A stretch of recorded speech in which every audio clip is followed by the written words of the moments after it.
Detective Agency. Me, sweetheart. Oh, Sam, I got it. Got what, my pet? A bank book, Sam. Well, you must advertise in the Lost and Found right away, Effie, and find the owner. There might be sickness in the family. Oh, but it's your bank book, Sam. What? Uh-huh, it has your name on it.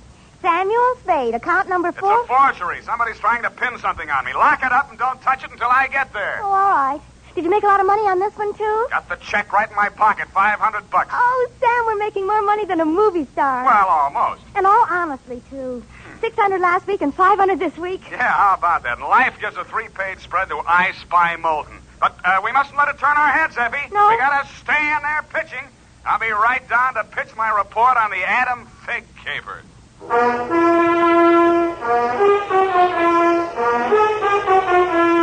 Dashiell Hammett, America's leading detective fiction writer and creator of Sam Spade, the hard-boiled private eye, and William Spear, radio's outstanding producer-director of mystery and crime drama, join their talents to make your hair stand on end with the Adventures of Sam Spade.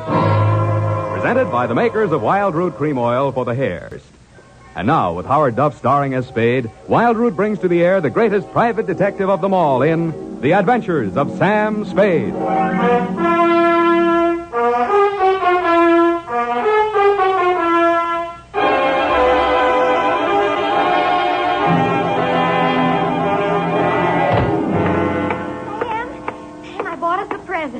Oh, you're going to love it. Well, we gotta watch these expenses, Effie. There's always something. Yes, but this will be saving. It saves confusion. It saves fretting. Mm-hmm. Now, this gadget here, what is it? It's a Minor robot. A what about? It's for busy men like yourself, Sam, so you don't have to burden your mind with petty details. You see, it has this dial on it, right here. And you drop these little cards in this slot. Mm-hmm. You don't have to worry about that. That's for me to take care of. Oh, good. Then, when you come into the office, and supposing you have an appointment with Mr. Jones at 2 o'clock, and you forgot about it, you just dial 2 o'clock, and the little card pops out. And it says Mr. Jones on it. How do I remember to dial 2 o'clock? Oh. Well, maybe it's in the instruction book. But anyway, now go ahead, Sam, please. The card's right in there. Now, dial 2 o'clock. Go on, Sam. Well, let's see. Just like a telephone, Sam. Now what do I do? Well, give it time, Sam. It's thinking. Must have forgotten. Jones. Mr. Jones. Effie, do you think it's dead? Oh, Sam, I don't understand it. It was working perfectly. Well, I'll take it straight back first thing in the morning. You'll have to. It'll never find the way itself. You got your book, sweetheart? Yes, Sam. I don't understand. It was working perfectly. Well, it's all right, honey. It doesn't matter. Date October 5, 1947, to Hillary Exxon, Esquire, from Samuel Spade, license number 137596. Oh, honey, it's only a memo robot. Subject, the Adam Figg caper. Dear Mr. Exxon, October 2nd in San Francisco was one of those days that you see blown off the calendar by a gust of wind in the movies to denote the time is passing. It was a day for scraping off the minutes with a fingernail file and wondering whether the display ad I'd paid for in the classified section of the phone book wasn't just a waste of money. It certainly wasn't the day I'd expect a leprechaun to walk into my office. He said his name was Adam Figg. He said he was the butler at Exxon Manor in Los Needos. The limousine, Mr. Spade, is waiting to take you away. We mustn't keep them waiting, must we? Of course we mustn't. Who mustn't we? Why, Mr. Hillary, of course, sir. Oh, Mr. Hillary. And old Mr. Exxon. The old gentleman is very ill. Dr. Feige's office is down the hall. Turn to your right, second door. Well, I assure you, sir, that Mr. Exxon is the best of medical care. Your duty will be simple, to prevent his death. Do I donate blood or just frighten away the evil spirits? Oh, it isn't quite that, sir. Someone is trying to kill Mr. Exxon. He's a very sick man, and I'm sure he'd prefer dying from natural causes. Uh-huh. I get $25 a day in expenses. Here is an ample amount in advance. But you should know, sir, that the old man is a nasty, cantankerous, villainous, crooked, intimidating... $500? Please, Figg, you're talking about the man I love. Los Needos was at least an overnight caper, so on my way out, my lovely and charming secretary, Miss Perrine, handed me a brown paper bag which contained A, one pair of socks, darned, B, one shirt, ironed, and C, the apple which she always polishes for me the night before. We arrived at your large Southern-style mansion 2 hours later. Figg! Oh, Figg, where the devil have you been? To the city, sir. I can't find the keys to the liquor closet. Where are all the maids? What happened to that cook we hired yesterday? Who is this man, and why is he wearing that necktie? This is Mr. Spade, sir, the detective. I'm Hillary Exxon. Come in, please. Go on upstairs, Figg. See what that girl is doing to my father. I don't believe she's a nurse at all. Very good, sir. In here, Mr. Spade. Pardon the condition of the house. The old man has been firing the servants again. Your father, you mean? Yes. Every time he gets shot at, he fires all the servants. He gets shot at pretty often? About once a year. In the fall. You always hire a detective? No. Oh, dear. I'm not keeping you up, am I? No, excuse me, please. It's much worse this time. I can't get any sleep. Guns going off in the middle of the night. The whole household disturbed. When and where was he last shot at? Yesterday morning at about 1:30. I dug the bullet out of the woodwork myself, a .38 caliber, embedded in the door frame that leads to Miss Kaywood's room. That's his nurse. Was she with him at the time? No, Dad sleeps like a baby, full of sedatives. She sees to that. Shot come from outside? Yes, but we found nobody on the grounds. No traces of anybody. I don't know whether Dad knows who shot at him or not. He's such a closed-mouthed old devil. You don't care very much for your father, do you? To be frank, Mr. Spade, if hating weren't such an effort, I would despise him. He is without a doubt... Well, listen. Get out of here! There, that's just a sample. Well, come on, let's see what's eating him now. All right, now get out! Talk to me like that. I tell you I won't stand for it. Well, you don't have to stand for it. Take that silly painted face out of my sight. Don't you dare! Get out! I'm quitting, Mr. Exxon. I can't stand it another minute. Yelling, screaming, throwing things at You him. must have done something to set him off. But I didn't, I tell you, I didn't. This is Mr. Spade, Miss Kaywood. A detective? Will it make you happier to know that I'm a private detective, Miss Kaywood? Well, Mr. Spade, I only hope you can prevent a murder. If there's any way at all that I can help, Thanks. I'll see you downstairs after I've talked to the old man. You'd better go in alone. Of the great Lord Buddha himself. That remained in the temple of... Do you have a throat spray downstairs? I seem to be congested. Oh, go away. Go away! Go away! Oh, well, wasting ammunition. Well, who are you? If you're a total stranger, come on in. Well, don't be afraid, son. Come on over where I can look at you. It's hard to keep my eyes open. Oh, I mustn't do that.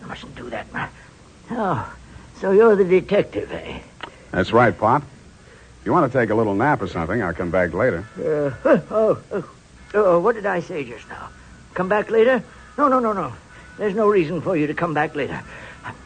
I'll say everything I have to say right now. The shot woke me. I didn't see anything. I don't know anything. I've got a million enemies. I can't remember the names of any of them. Why don't you try to remember? I could have them checked. You're wasting your time, Sonny. In my day, I've wiped out 100 men, and I'll outlive anybody who's gunning for me now. You must be proud of your past, huh? Proud? Sonny, a past like mine is the finest thing an old man can have. I've swindled my partners and betrayed my friends.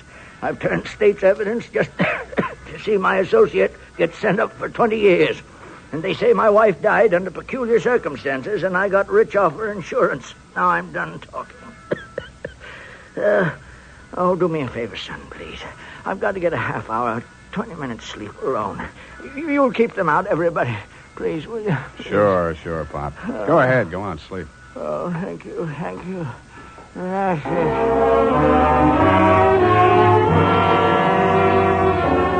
He closed his eyes, rolled over, and fell into a heavy sleep. I stood there a moment, looking down at the frail, wasted old body. Then I cased the room. In digging the bullet out of the door, Hillary had done a good job of ruining any chance there might have been of proving the direction it had come from. I strolled out on the balcony. It was a pretty night. I lit a cigarette and took it in. Then I heard a door open and close softly behind me. Nurse Kaywood was at your father's bedside. She was filling a hypodermic from a small vial of bluish liquid. He didn't awaken when she jabbed it into his arm. Then she saw me standing in the doorway. She hastily dropped the medicine vial into her uniform pocket and came around the bed to meet me. Oh, Mr. Spade, thank heaven. Why, when I saw you standing there in the half night, I thought you might be... Thought I was who? Why, the man who fired the shot. There was a man? I don't know. I didn't see it happen. I just assumed that... You shouldn't have done it. I warned you, Eleanor. Oh, we're disturbing him. Let's talk outside. Okay.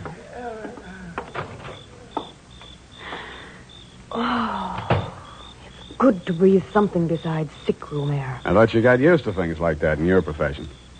Why are you so unfriendly, Mr. Spade? Nurses are humans, aren't detectives. Try me, sweetheart. Oh, I know what you're thinking of me. But after a week in this horrible house, that poor... Why, the shots... 38 caliber or hypodermic? Surely you don't think that He's supposed to be under sedatives. The doctor's orders. Sorry, sweetheart. It's my job to suspect everybody. Oh, can't you forget your job, even for a moment? Sure. If you don't mind the fact that I know you're a liar, that I'd make book you didn't come here primarily as a nurse, and what's worse, your act's not even convincing. Oh. Is it that bad, Sam? Yeah. Almost bad enough to be good. Come here. Oh, I hate you.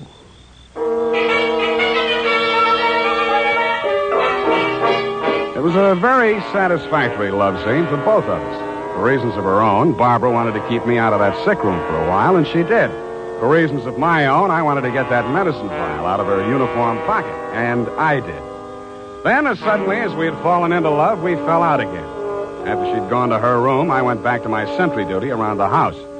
Under a light on the front veranda, I examined the bottle from which Barbara had taken the injection for your father. It was labeled sodium thanatol and had been dispensed by a firm called Ibis Chemicals Limited in Cairo, Egypt. A scream filled the house, high and frenzied. I started running toward Barbara Kaywood's room. I slammed the terrace door open and found the light switch. Barbara was sitting upright in the center of a bed.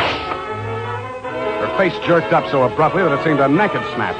She clutched both hands to her chest and fell face down among the bedclothes, staining them with her blood.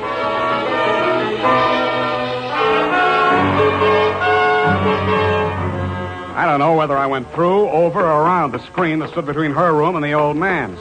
I circled Exxon's bed.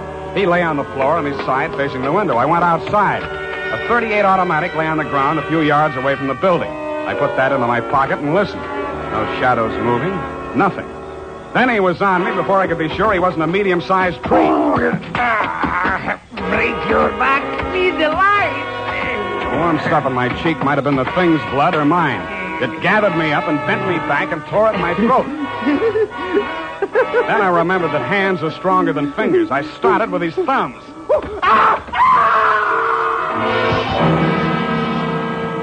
He lay there for a moment, then his huge body began to twitch. He was holding his fingers and sobbing like a baby. I pulled him up to his feet, poked him in the back with the flat of my hand. I followed him through an opening in the hedges and down a long, pitch-dark lane toward the lights of a squat brick house set on the top of a slight rise. As we approached it, a door opened and light streamed out onto the porch. The tall man framed in the doorway was the last person in the world I expected to see. Ah, Marcus, you brought it. Oh, master, very delightful service, but have much pain in fingers. Always complaining, Marcus. Welcome, Mr. Spade. Come in, my dear fellow. Come in. I've been expecting you. The lost family fortune by blackmailing me. And if you don't remit, Exxon could have you booked for forgery, blackmail, definition of character. Oh, my dear fellow, please. This is most painful. But if I had but the original letter, I could destroy it and go back to the Felt. Ah, the Felt. What happened to it? That Figg, that stinker stole it. He burgled my home. Are you taking pot shots at old Exxon? Well, don't be a fool, man. I want Exxon to stay alive. I must find out some part of his life which will have an exchange value that will cancel out what he has on me. By the way, old thing, you met Miss Kaywood. Mm-hmm. At the present moment, she's milking me for $150 a day. Oh? She's supposed to go to the old man, by whatever means necessary, into talking about his past. And that information she is to bring to me. Well, that ought to be easy. Exxon brags about his past. Now, so far, I've learned that Hillary Exxon stole 2 heifers at the livestock show in Abilene in 1906. I feel for you, Captain. That wouldn't get much on the current market, would it? My dear fellow, I've a proposition to make to you. Should you ferret out anything that would be of value to me, I'll reward you handsomely. Well, maybe something can be arranged, Captain. Good, excellent. May I have your word on that? Well, there isn't much time, Captain. I'd better trot on back. I'll show you to the door, sir. And let me warn you, Mr. Spade, for your own good, should you ever hear the thrum of Ibis wings, run. Flee. I assured him that I would heed his warning, bade him good night, and started back down the lane in the direction of Exxon Manor. Business was going on as usual. There were no shots this time, only the scream. When I got to Barbara's room, you and Adam were standing at a bedside trying to quiet her down. Well, Mr. Spade, is this the way you guard the house against intruders? Where have you been? Ask Adam. What does he mean by that, Figg? I'm sure I don't know, sir. I've not left the house, sir. What happened here? Oh, she woke up screaming. She said someone had come into the room and torn off her bandages. A nightmare, of course. Please, I want to talk to Mr. Spade alone. Oh, please go. Adam, you go too. Please, Hillary, you go too. Good. Some questions I want to ask you, sweetheart, alone. But look here, Spade, look here. She just had a terrific shock. She shouldn't be questioned. The code of detective transcends that of the medical, Mr. Hillary. Perhaps he should have a few minutes alone with Miss Kaywood. Oh, very well, Figg. I suppose you know best. Remember what the doctor said, Miss Barbara. Not too much exertion. What happened, Barbara? Oh, it could have been a dream. Somebody was standing over me in the darkness and peering down at me. And then he started to rip off my bandages, and I screamed. And when Figg came into the room and he turned on the lights, he was gone. It could have been a dream, Sam, and I could have been clawing at the bandages myself in my sleep. But you weren't. It wasn't a dream. I've been talking to Captain Sherry. And then I thought... Oh, well, how much do you know? That you've been feeding the old man truth serum to get him to talk in his sleep. Oh. How much talking has he done? Well, plenty. How much you told Sherry? Well, just as little as possible. Why? Because, Sam, if we can keep that old man alive and out of jail long enough to sell what we know to Sherry for what it's really worth, we'd be fools not to do it. What makes you so sure you'll stay alive long enough to collect, sweetheart? Well, because you're going to help me, aren't you, Sam?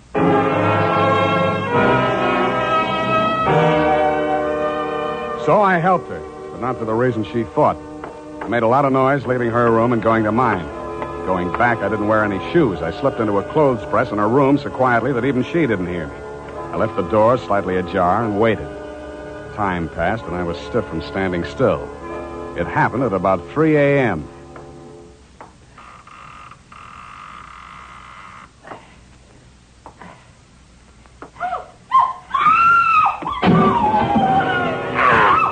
The crazy, feverish glare of his eyes told me that the threat of the gun in my hands meant nothing to him.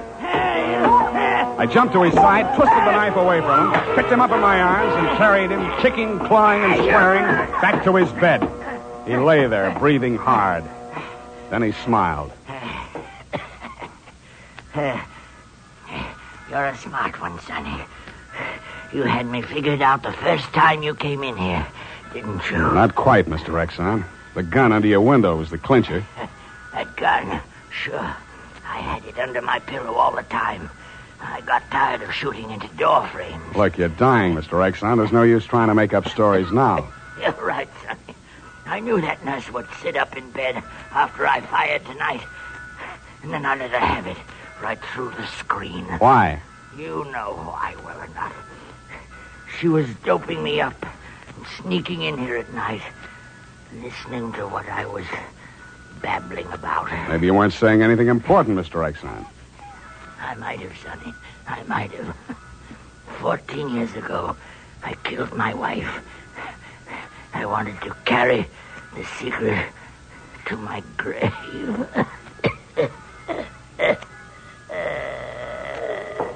You nearly made it at that. Spade! What's happened? Is he dead? He's dead. Did he say anything, sir? Did he confess anything? You must tell me if he said anything. I didn't hear him say a word. Well. Yeah, Mr. Spade. Charged with a certain texture, a significant quality. There's a certain smell, yes. And omen. You can inhale it, sir. Journey thou to Nairobi on the veldt.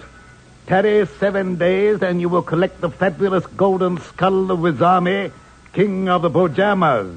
Aha! Marcus! Yes, master. Unhook the hooker. Pack the marmalade. We are off to the veldt.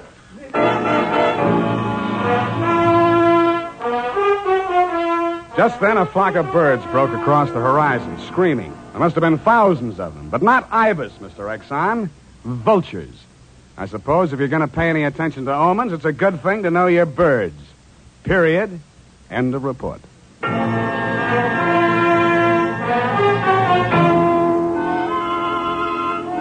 Well, Effie, Sam, the memo robot works after all.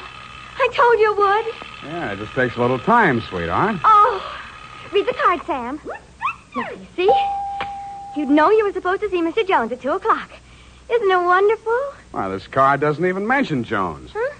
What does it say, Sam? Well, it says, journey thou to Friskin's drugstore, wager $5 on Ira W. in the third at Belmont Park. Oh, Sam, it's psychic. Tarry but a moment. Yes? Thou wilt lose $5. Oh, good night, Sam. Good night, sweetheart.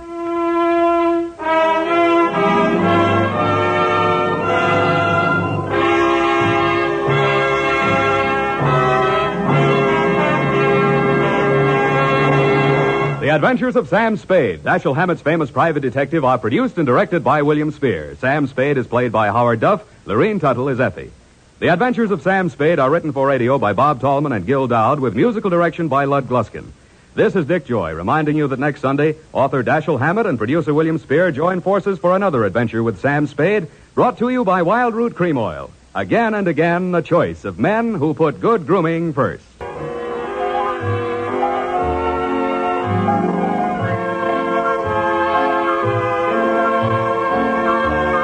This is CBS, the Columbia Broadcasting System.